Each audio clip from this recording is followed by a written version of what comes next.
to just work through those feelings. And I did this over a span of, like I said, 5 or so years. Whenever I felt that guilt coming back on, I sat in it. I said, let's process this myself. For others, it may be talking it out. My husband's a very external processor and he loves just talking it out, but I'm very internal. I don't find that helpful. So for me, it was a journal. For others, it may be, again, a sibling or a friend. And then I think you find your ways to work it out. So you've heard me say my brother was my biggest guilt. If I were to go back, I'd stay, you always say these things, but things have a way of working themselves out. But I always wanted to know my brother was okay. So I was in college in Florida. He was living in Pennsylvania.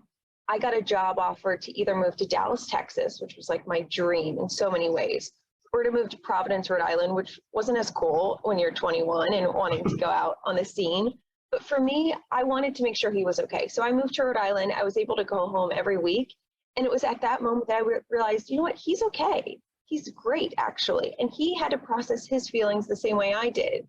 So for me, that was my way of being like, you know what, he's okay. And eventually I moved to Dallas and took a job, and it all worked out as it should. So anyway, a long way of saying, make sure you process what you need to process. And then whatever you need to do to check in with that person and make sure that they're okay, do it. But just know that how I wanted to protect my brother in the same way my parents wanted to protect me as a child. He's doing his thing and he's getting through it the way that he has to. And I know he's okay now and he's fantastic. So you got to do what you got to do, but we're all going to be able to work through it, and we're all resilient, and we're all going to grow from it.